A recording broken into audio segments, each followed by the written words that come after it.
Boa noite mais uma vez a todas e todos. Estamos voltando, para a fase das perguntas. Estamos com a convidada Araceli Silva. Ela é psicóloga, CRP 0342122. Eu estou aguardando a solicitação dela para que a gente possa retomar a live. Estamos falando hoje sobre as implicações da nova política nacional sobre drogas no cuidado integral à usuária e ao usuário de álcool e outras drogas. Então a gente tem aquela queda que acontece, quando dá 1 hora de live. A gente está aguardando a nossa convidada solicitar a participação para que ela possa retornar. Deixa eu verificar se ela já está aqui. Só mais um instante, pessoal. Estamos à espera dela. E aí eu anotei todas as perguntas que vocês fizeram e eu vou fazê-las agora quando a nossa convidada voltar. Só um instante. É o tempo que o pessoal também vai chegando, né? Ela solicitou aqui. Aguardando, ela vai entrar.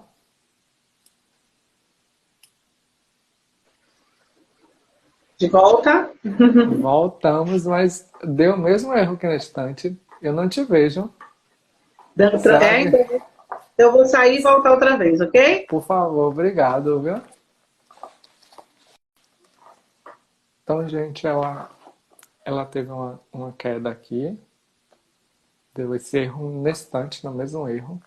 E assim, gente, é importante destacar que essa campanha ela faz parte do projeto do CRP03, que se chama Saúde Mental de Janeiro a Janeiro. No mês de maio, nós viemos com a campanha especial que se chama Direitos Humanos, Saúde Mental, Direitos Humanos pelas Liberdades. Então, hoje a gente vem falar sobre o processo da política, da política nacional sobre drogas. Nossa convidada chegou aqui, que faz parte de uma das nossas formas de atuação enquanto psicólogas e psicólogos pela luta dos direitos humanos a todas e todos os usuários. Eu ainda não... Viu? Então, Tá continuando? perfeito agora. Você pode continuar a sua fala, no processo de encerrar aquela Concluir, né, de pergunta. forma... Isso. Oi? Só de concluir de forma assim breve, uma coisa que a gente percebeu dentro da rede, aí o diálogo entre nós, né, irmãos da saúde mental, aí, CAPS 2, CAPS IA, CAPS AD, a gente percebeu sim um aumento dos quadros de sofrimento mental. Isso a gente percebe, né, a gente tem aí uma explosão de busca mesmo pelo cuidado, a escuta, né, no nosso dispositivo, né, CAPS 2, sim, está sendo mais demandado. E a gente tem conseguido administrar, né, porque a gente teve que suspender, trabalhando muito, com muitos recursos grupais no serviço, né, a gente investe na grupalidade como um recurso importante dentro do serviço, a gente, como forma de diminuir a circulação social e a aglomeração de pessoas, todos esses mecanismos, essas tecnologias foram suspensas. Então, a equipe hoje faz um monitoramento, a esse cuidado presencial, no CAPS AD, o CAPS funciona, está funcionando normalmente, né? E a gente percebe realmente que há uma angústia, um relato vinculado muito à angústia do Covid-19. Achei muito interessante quando você traz a questão do confinamento, porque a gente está sofrendo pouco mais de 30 dias, 35 dias, 36 dias, digamos assim, né, de confinamento. Imagina pessoas que viveram a vida inteira dentro de hospitais psiquiátricos ou alguns anos de sua vida, né? Eu me lembro de um hospital que eu estagiei em uma determinada cidade que tinha uma pessoa que morava há 32 anos dentro do hospital, né? Então, assim, desde a adolescência. Então, por que o confinamento nos afeta tanto e a gente vê o confinamento como um processo de cuidado para o outro, né? É um questionamento que a gente precisa fazer de fato. O que a gente está sofrendo é das nossas casas, né? Com só uma parte, muitas vezes, da nossa rede social, com o nosso território de pertencimento, que é a identidade dessas instituições que perdem, né, tudo isso, toda essa vinculação com o seu território de existência. a gente precisa, é um momento interessante. Eu tenho dito que a Covid-19 nos trouxe a possibilidade de uma série de reflexões, né? Toda essa pandemia, se a gente souber aproveitar e tentar refletir sobre o que essa pandemia nos trouxe, a gente vai sim, né, sair melhor de tudo isso. Eu sou uma pessoa que tem esperança, né? Eu acredito que a humanidade precisa sair melhor depois de tudo isso. Né? Inclusive refletindo sobre essas questões. Né? Por que o confinamento para a gente é ruim e para o outro configura cuidado? Né? Perfeito. Então, gente, a gente vai encerrar as perguntas, visto que eu tenho algumas aqui para a nossa convidada Araceli responder. E aí, após essas perguntas, a gente vai encaminhar para o encerramento, né, por causa do nosso Ok, teto de horário também, certo? Mais uma vez, muito tudo bem. obrigado pela sua fala, o quanto ela nos atravessa, né, nas nossas práticas frente a esse momento, principalmente, não é? Esse momento de também de sucateamento das políticas públicas, né? E isso envolve as políticas públicas de saúde também.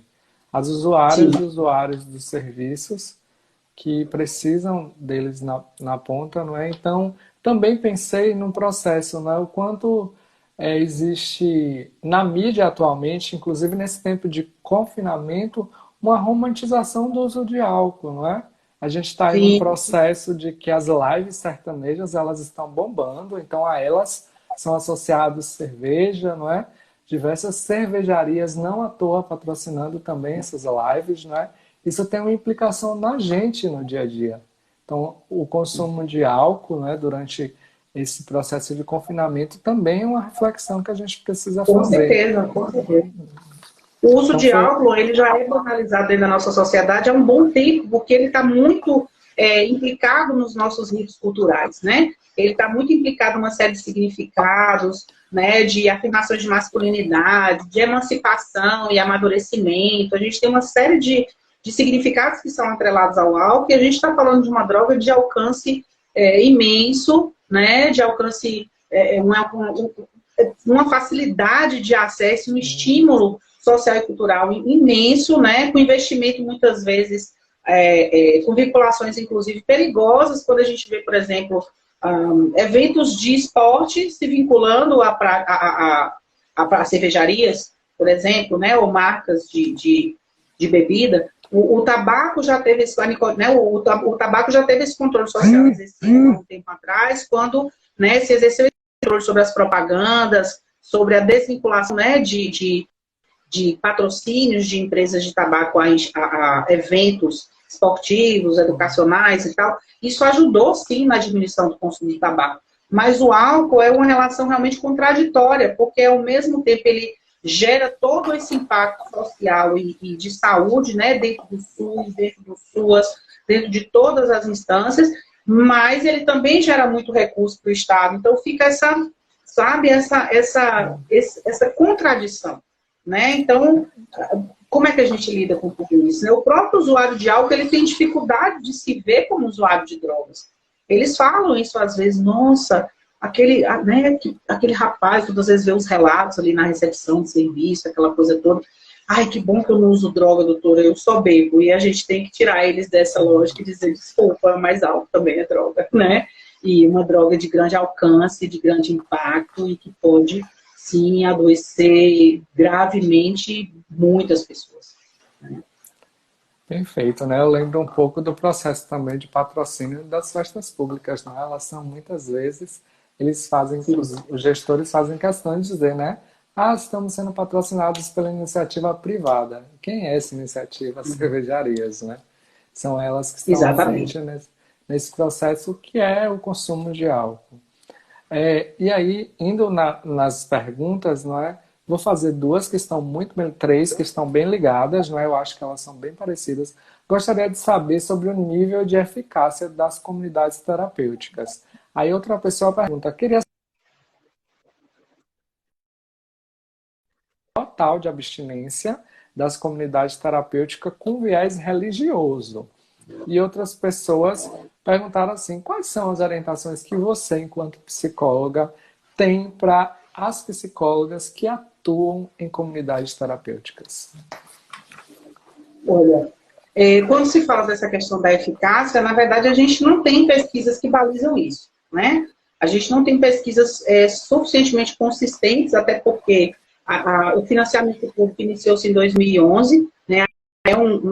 Ainda há uma sombra muito sobre essa coisa. Infelizmente, hoje se dá uma visibilidade maior, né? E os poucos estudos e intervenções que foram feitas se encontrou terapêuticas, digamos assim, né? Processos que não, de fato, não respondiam a um legítimo, né? Nem poderiam ser classificados como.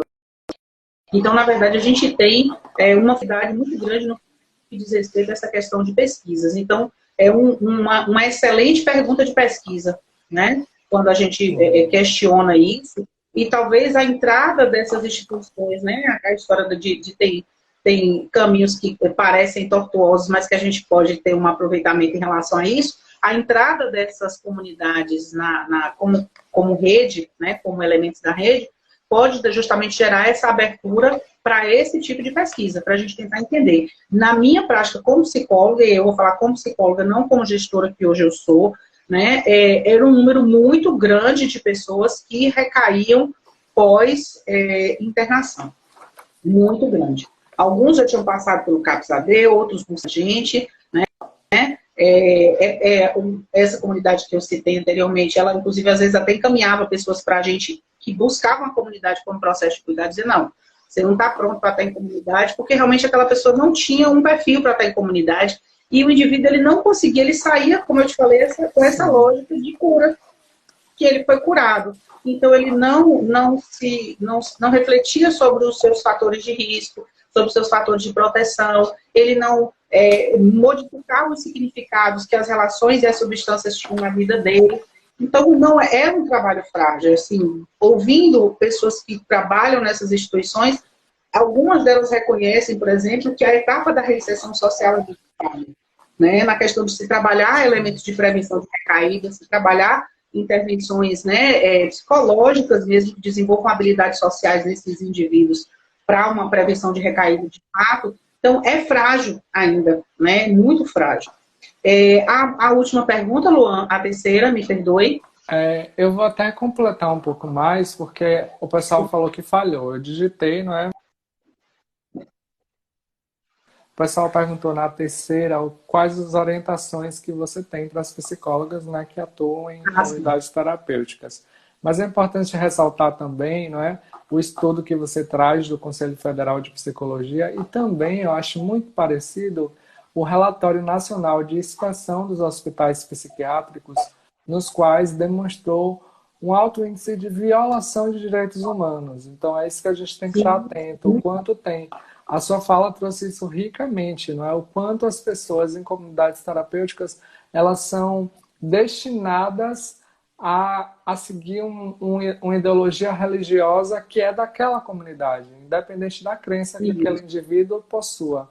E vale destacar que nessa relação existe a questão do nosso Estado ser laico, mas, para além disso, a sua fala trouxe isso também ricamente, que é a culpabilização da usuária e do usuário. Como você não conseguiu se livrar das drogas, é porque você não tem fé suficiente. Então, traz esse processo, então, a pessoa entra num ciclo de adoecimento porque ela não é capaz de sair. E uma coisa que me atravessa também é muito a questão de quem é o público dessas comunidades. A população negra ainda continua sendo maior índice de usuários e usuários desses serviços de saúde. Então isso diz muito sobre o racismo estrutural e do controle dos corpos dessa população que a gente tem enquanto Estado, não é? Então acho que você vai falando e vai me atravessando algumas coisas aqui. Aí a colega pediu se você poderia também falar como fica para os profissionais, e a gente já linka, não é? Que está nesse assunto, como fica para os profissionais trabalhar com essa abstinência? Olha, para mim existem 3 princípios que são muito importantes quando a gente fala de trabalhar em qualquer instituição, e isso não está fora das comunidades. Primeiro, somos psicólogos e assumimos um compromisso político, tornamos psicólogos, de respeitar o nosso código de ética. Esse é um princípio. Tá? Nós temos um código de ética que foi construído e que baliza a nossa prática e que ele deve ser a sombra sobre nós, no sentido de dar luz àquilo que a gente vai fazer. Então, o princípio do respeito a essa ética é algo que é fundamental. O estudo é uma coisa que a inquietação de álcool e outras drogas é imensa. Quando eu falei da questão dos cursos da Senad, eu fiz todos, eu sou de educadores, porque todos os outros eu fiz.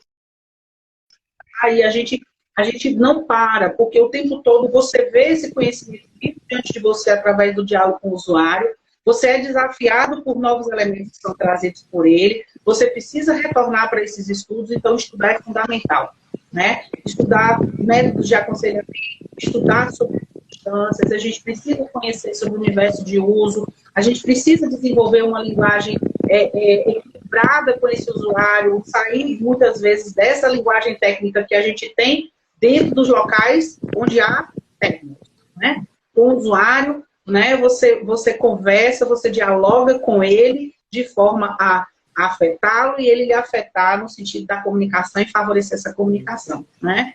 Então é fundamental que a gente fale a língua deles. Para isso a gente precisa se desvestir dos nossos medos, dos nossos preconceitos, né? A gente precisa tirar essa lógica de que o usuário de substância ilícita, principalmente, é um indivíduo perigoso, né? Ele é um indivíduo que oferece uma perigosidade, sendo que muitas vezes esses elementos são parte de um personagem de defesa dele dentro da própria vida, né? Muito forte, às vezes dentro da prática terapêutica, é aquele personagem que chega muitas vezes na sala de espera do serviço, que dentro do set de atendimento é um outro indivíduo, uma pessoa, né, desnuda de toda aquela casca que o protege, né, que o sustenta muitas vezes, que serve uma dor humana legítima e real diante de você, né, que é alguém, nós, que tem um sofrimento que precisa ser cuidado com muito respeito, né? Então, estudar é fundamental. E o respeito intransigente aos direitos humanos. A gente precisa dos nossos trabalhos, a gente precisa dos nossos trabalhos, mas a gente precisa dormir sem barulho na cabeça.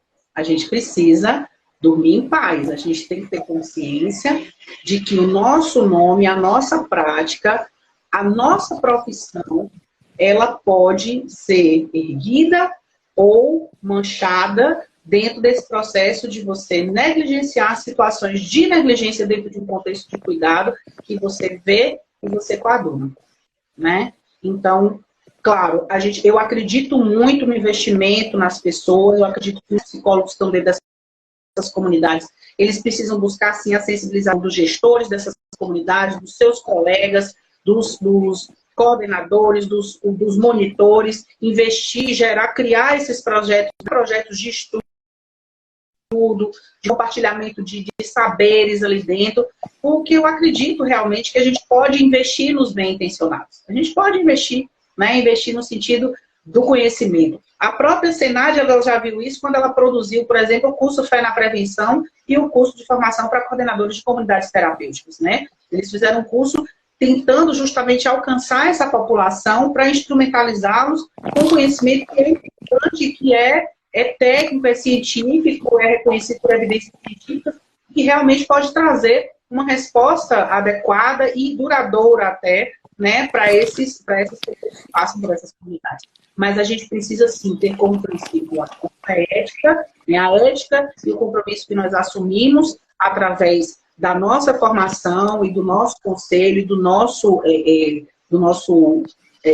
código de ética, né, é a base principal, o estudo e o direito e o respeito irrestrito aos direitos humanos. Tá? Isso, para mim, é a base de qualquer atuação. O processo que está ligado aos princípios fundamentais, né, como você traz do nosso código de ética. Né? Nós temos, só para a gente caminhar para a finalização, eu queria que você dissesse, por favor, de forma breve, porque a colega ela mandou a pergunta dela incompleta. Ela falou assim, naquele sentido, eu acho que de comunidade terapêutica, se o dano do álcool é tão grande quanto as das drogas lícitas. Eu acho que ela quis dizer das drogas ilícitas, né? Sim, o dano do álcool é maior. pelo alcance epidemiológico, né? Se a gente pega, por exemplo, dentro de um perfil epidemiológico de um serviço como o que eu gerencio, né, o CAPS AD de Vitória da Conquista, a gente tem pelo menos 40, 45% dos nossos usuários, dos mais de 7 mil cadastrados, usuários de álcool. E todo o restante, a gente tem aí mais uns 15% usuários de tabaco, e o restante são as outras substâncias. Então, o alcance epidemiológico do álcool é imenso. O álcool, sim, é uma droga extremamente danosa. E o que faz, muitas vezes, esse olhar se voltar para as drogas ilícitas é a ilicitude. É esse componente jurídico de que o proibido é pior, né? Não se iludam. O álcool, ele é uma droga de alcance epidemiológico gravíssimo, ele afeta gravemente a nossa sociedade, ele mata por doenças vinculadas ao álcool, ele mata por acidentes de trânsito, ele está vinculado a quase 50% das ocorrências de violência doméstica, entendeu? Então, o álcool, ele é uma substância de extrema letalidade. De extrema letalidade. E ninguém se torna dependente de álcool da noite para o dia. Todo dependente de álcool foi um dia um usuário social, né? As pessoas caminham dentro desse uso. E todo aquele que usa, ele está exposto a esse risco. Então, daí a importância da precocidade da detecção dos quadros de comprometimento, né? Porque se você tem esse olhar na atenção básica, se você tem esse olhar na atenção especializada, se você tem esse olhar dentro da área social, se você tem esse olhar dentro da área educacional, em todas as outras políticas, em algum momento alguém vai enxergar esse comprometimento e te sinalizar, né? Se a gente tem esse diálogo travado dentro da própria sociedade, em algum momento as pessoas vão te sinalizar isso, e isso vai repercutir em você, tem a chance de repercutir em você uma reflexão. Então, o álcool, sim, é uma substância extremamente danosa, né? Mais até por esse alcance do que as outras substâncias. Como você trouxe, fácil acesso, né? Algo livre. Eu vou aqui na esquina e compro, social, né? Abaixo o custo, né? Fora os estímulo processos da mídia. social, né? Muito forte. Se a gente for pensar o vinho da Semana Santa, é o quentão de São João, né? É o vinho do Natal, é a champanhe do Ano Novo. Olha quantos ritos culturais nós temos, a vida extremamente interligada, né? Então, não cabe essa romantização do... Então, eu queria agradecer também. Adoro subindo, adoro, estão lindos. Estou emocionado, gente, com essa live também, viu? A gente passear, né, aqui por algumas temáticas que são ricas, né, para a gente, são ao mesmo tempo importantes e que às vezes no nosso curso a gente não se aprofunda. E os serviços de saúde mental, psicólogo,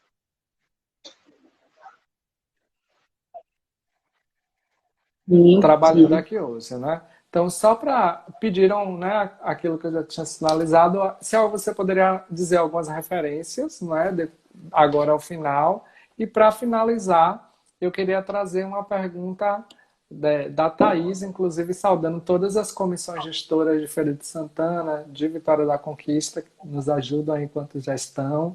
Então, a Thaís traz a seguinte questão. Internação involuntária, além de ser um retrocesso, entra em contrariedade com a nossa Constituição brasileira, que é baseada na dignidade da pessoa humana. Infelizmente, o Estado tem negligenciado esses aspectos. Aí eu acho que ela trouxe como afirmação. Se você quiser usar esse disparador para ser como a forma de encerramento da sua fala e trazendo as referências. Como eu já tinha, inclusive, versado um pouco sobre isso anteriormente, né, quando eu falei da questão de que contexto se aplica a internação involuntária, né? Ele é realmente uma medida de exceção, uma medida radical dentro de um quadro agudo, em que o princípio precisa ser a proteção àquele indivíduo e a proteção à terceira, né? Então, a gente, quando eu até citei essa terminologia, eu falei, não vamos romantizar a crise psiquiátrica, porque a crise psiquiátrica ela oferece um risco real e evidente. A grande questão é, quanto tempo? Que lugar é esse de internação? Que recursos esse indivíduo vai ter? Porque se você pega um indivíduo que tem que está em plena intoxicação de substâncias, e coloca ele dentro de uma instituição que não tem assistência de saúde, que não tem um cuidado, de fato, especializado para as demandas que ele corre risco de vida, ele pode morrer dentro dessa instituição. Né? O uso de álcool, por exemplo, a abstinência alcoólica, ela pode matar. O álcool mata por intoxicação e mata por abstinência. Né? A síndrome de abstinência alcoólica, a SAS, ela é uma entidade clínica que já se reconhece que ela oferece risco de vida ao indivíduo. O álcool e a heroína são as únicas drogas que matam. Quando você pensa na questão dessa internação, não for feita, voltada para um dispositivo que, de fato, vai ofertar elementos de cuidado e de proteção a esse indivíduo e que ofereçam, principalmente, a oferta para a demanda que ele tem naquele momento. Né? Não dá para você... A gente recebe usuários para o sistema intensivo que necessitam de cuidados de saúde, que necessitam de monitoramento, que necessitam, muitas vezes, da rede das portas hospitalares, que nós articulamos dentro do serviço com as portas hospitalares, através dos serviços de urgência e emergência, né? Porque o CAPS-AD3, ele tem um limite também, né? E aí ele vai contar justamente com os outros elementos da RAPS. Então, a gente imagina tudo isso acontecendo dentro de uma comunidade, num local afastado da cidade, normalmente em cidades pequenas que não tem estrutura de saúde para poder dar conta disso, você não tem profissionais de saúde de plantão, você não tem medicações nem protocolo instituído para o cuidado dessas pessoas no caso de uma ocorrência clínica ou psiquiátrica importante. Como é que fica isso? Né? Então, esse é o risco que se corre. A internação involuntária, ela vem realmente, porque muitas vezes o indivíduo está num nível de perda, de contato com a realidade, que ele não consegue mais avaliar os riscos que ele está oferecendo a si mesmo e a terceiros, e é necessária essa medida radical, né, que é radical, mas uma medida de exceção, né, e que vai ter um tempo determinado para existir, começar e terminar. E esse indivíduo, nesse período, ele deve ser sensibilizado, ser feito de reflexão e de construção dessa sensibilização para um cuidado continuado após a saída dessa internação, né? Seja no sistema ambulatorial, seja na atenção psicossocial. Então, a internação involuntária, ela pode, sim, até mesmo salvar a vida de um usuário numa situação aguda, mas ela não é o início da linha de cuidado, ela não é uma máquina de transformar ovelhas em casacos, ela não é uma solução mágica, ela não vai curar uma doença que é crônica, ela apenas protege esse indivíduo num momento de exceção, né? Ele não é a crise o tempo todo. Ele não está em uso agudo o tempo todo. Então, a gente precisa ter esse discernimento, né? E, então, quando a gente fala sobre a questão das fontes, né? Eu gosto muito eu gosto das leituras oficiais, eu gosto das portarias, eu gosto das leis, eu gosto dos manuais. Eu acho que é muito importante. Todos esses cursos que eu fiz na faculdade foram importantíssimos. Eu gosto muito das produções do Denis Petuco, ele é maravilhoso. Eu tive a oportunidade de conhecê-lo no projeto Caminhos do Cuidado. Eu fui orientadora do projeto Caminhos do Cuidado aqui na Bahia, né? Fui orientadora de 18 tutores aqui na região sul e sudoeste. Foi, assim, maravilhoso. O Lancet, que é incrível, né? Toda a produção do Lancet é extraordinária, é emocionante até, né? Eu gosto bastante. E os manuais de redução de dano, tudo isso junto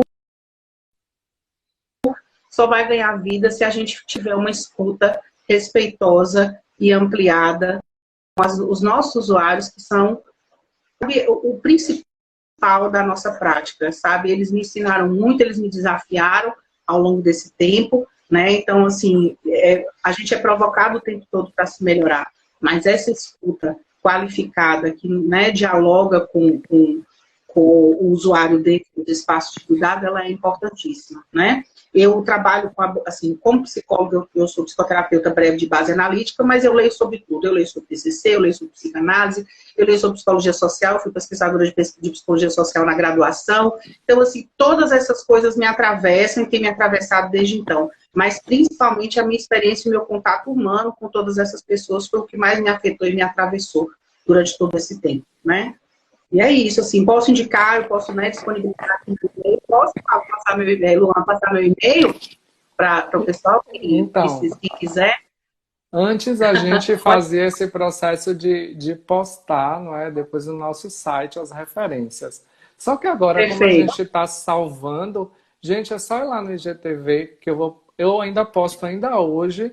É só arrastar para o final e vocês ouvem a parte e a nota para a palestrante não ter que enviar, entende? Então, as referências são essas que a nossa E se colega posso estar Araceli colocando trouxe. também, né, posso estar postando também mais referências, tá? Sim, sim, qualquer coisa você bota nos comentários, né? Pode ser uma alternativa. Estamos à disposição para o que vocês precisarem. Assim, em nome do 16º plenário, eu quero agradecer imensamente a sua presença. Obrigado por todas essas falas qualificadas, maravilhosas, que fazem a gente sair hoje dessa live como profissionais um tanto atravessados, né? Pensando basicamente também em estudar mais sobre tudo isso que você nos trouxe, né? Porque ser psicóloga e psicólogo consiste em um constante aprimoramento, né? A gente nunca para as nossas Com leituras. certeza. Então, seja o pessoal literator, né? Obrigado a todo mundo que ficou aqui, não é? Que comentou, que mandou coração.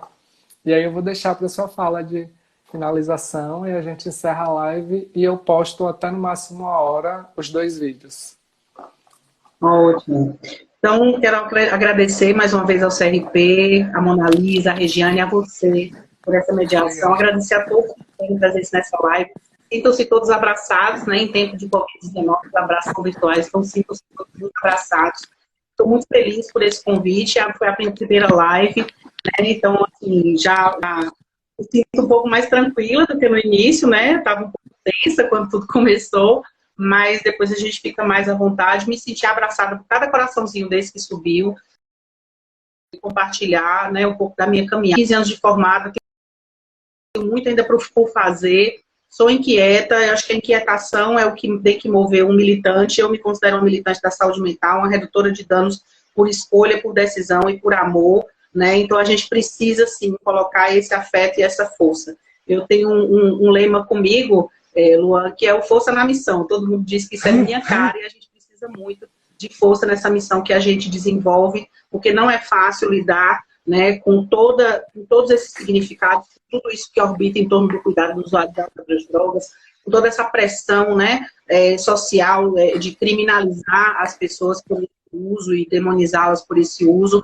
e a gente precisa ter mesmo muito afeto, muito amor, muita ética, né, para poder conseguir trilhar esse caminho. Então, o que eu desejo é isso, né? Nem todo mundo vai amar necessariamente essa área, mas quem vai, que vá com essa força, que vá com essa dedicação, e principalmente sabendo que muitas vezes nós somos nós, psicólogos, somos em primeiro lugar de cultura, né, e de fala, de respeito que muitos desses usuários têm. Então, a gente tem que dar muito valor a isso e respeitar muito, né? Então, eu agradeço e desejo a todos que se fortaleçam, né? Que a gente se una para que cada vez mais o cuidado seja mais consistente, que a gente diminua a dor do outro, né? Isso é que é o mais importante.